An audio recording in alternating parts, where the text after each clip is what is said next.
Hey everybody, KC here. So the Boston Globe had an interesting story the other day written by Ben Volin. And basically here was the premise, that the New England Patriots have betrayed the principles that once made them great.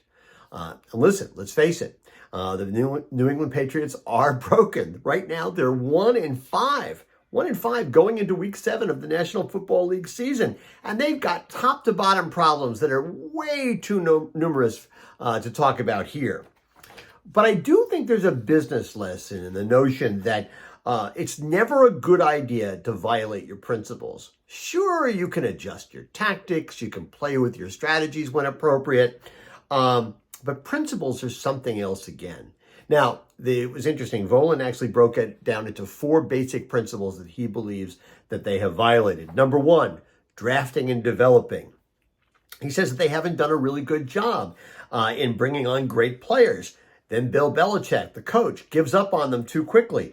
And the climate is one in which people leave for free agency as soon as they get the chance. Quote, "This has left the Patriots with one of the least talented rosters in the NFL and a locker room sorely lacking leadership." Never used to say that about the Pats.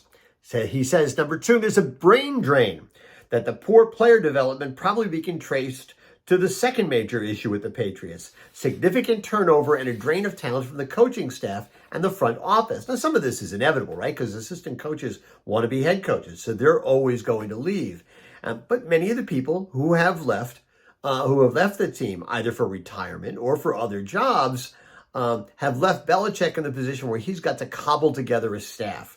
And Volin writes that the staff consists mostly of his former players, his children, the children of his friends, and a few outside coaches recommended by others.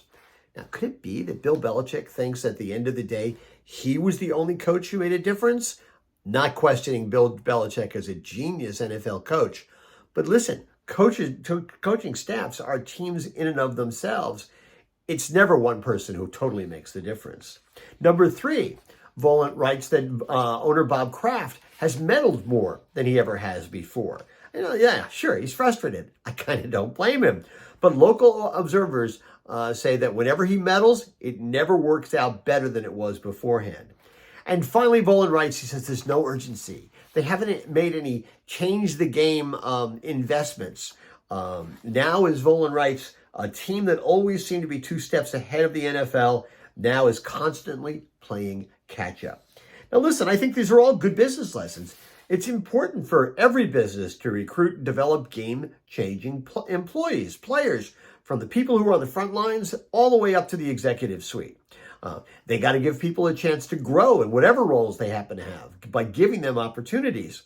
It's important for CEOs to realize, you know something? The difference makers, the changes are always happening on the front lines, not in their corner offices. And it's also important for businesses to remember that in this climate, there always has to be a sense of urgency, not panic, but an understanding that it really doesn't take much, doesn't take very long to go from a Super Bowl champion to a 1-5 also-ran. Now listen, let's be clear. The metaphor is not exact. I would not argue that it is.